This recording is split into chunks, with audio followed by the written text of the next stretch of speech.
नमस्कार दोस्तों, आप लोगों का स्वागत है मेरे YouTube चैनल पर। अब मैं आज बताऊंगा कि सैनिटरी फिटिंग्स में जो प्लम्बिंग वाली पाइप होती है जिसमें से हम लोग पानी नहीं आता है, उस पाइप को हम लोग फ्लोरिंग के बजाय हम छत से इसको कैसे निकालें।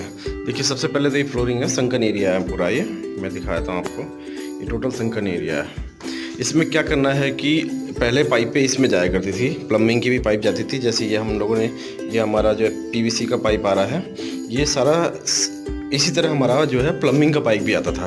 मगर अब जो है थोड़ा सा ये ट्रेंड चेंज हुआ है। ये इसलिए हुआ है क्योंकि जब हम प्लम्बिंग की पाइप यहाँ से निकालते हैं इस जगह से, तो इसमें घूमती है, पूरे संकन में घूमेगी, और कभी भी अगर लीक होती है तो हमको फ्लोरिंग तोड़नी पड़ती है। मगर अब क्या है कि अब इसको हम लोग अगर ऐसे सीलिंग में ले लेते हैं, देखिए ये डिटेल में दिखा रहा हूँ कि सीलिंग में पाइप गया है। ये सीलिंग में पूरा पाइप जा रहा है। ये इस जगह से एंटर हुआ है, इस जगह से एंटर हुआ है ये, और ये इस जगह से भी एंटर हुआ है, और ये ऐसे घूमता हुआ सारे में, ये ऐसे घूमता हुआ ये पूरा ये घूमता हुआ ये निकल गया है। सबसे पहले ये उतरा है हमारा ये पाइप, ये डबल पाइप है, गर्म और ठंडे का पाइप पानी कनेक्शन है। ये हमारा है, यहाँ पे हमारा आएगा बेसन, ठीक है। यहाँ पे गर्म ठंडे का पानी आ गया, हमारा बेसन आएगा। ये सिंगल पाइप उतरा है, ये सिंगल पाइप आया है हमारा। ये सिंगल पाइप हमारा सिर्फ आया है सीट के लिए, क्योंकि हमें सीट के लिए सिर्फ ठंडे पानी की ज़रूरत होती है।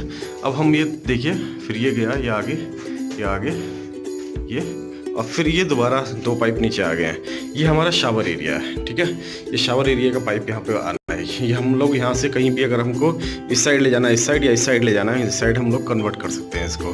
तो इस तरह से हम लोग पाइप को उतारते हैं। इसमें क्या बेनिफिट है कि थोड़ा सा, एक तो पाइप की कॉस्ट बच गई, क्योंकि जो ज़मीन में पहले ज़मीन में आता, फिर ये जब फैलता ज़मीन में, तो ये ज़मीन में ऐसे नीचे आता बाहर से, और फिर ये फ्लोरिंग में फैलता।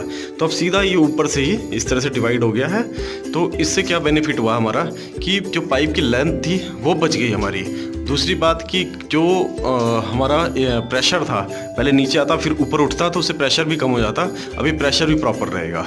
तो ये 2 दिन फ़ायदे हो जाते हैं हमारे इस तरह से करने से कनेक्शन। और सबसे अच्छी बात की मेंटेनेंस होगी इसकी। अगर हम ये सीलिंग, यहाँ से सीलिंग चली जाएगी, इस जगह से सीलिंग चली जाएगी, तो हम अगर माना यहाँ पाइप लीक हो जाता है तो हम लोग यहीं पे तोड़ करके और यहीं पे रिपेयर कर सकते हैं ये। और आपको पता ही है CPVC की रिपेयर भी बहुत ईजी है।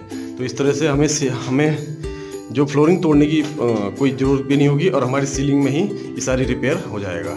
तो दोस्तों, आप लोग देख रहे थे कि हम लोग कैसे सैनिटरी फिटिंग्स को हम लोग नए इस तरह सीलिंग में ला करके कई सारे फ़ायदे ले सकते हैं। और अगर आपको वीडियो पसंद आई तो प्लीज़ लाइक कीजिएगा, शेयर कीजिएगा, सब्सक्राइब कीजिएगा। धन्यवाद आप लोगों का।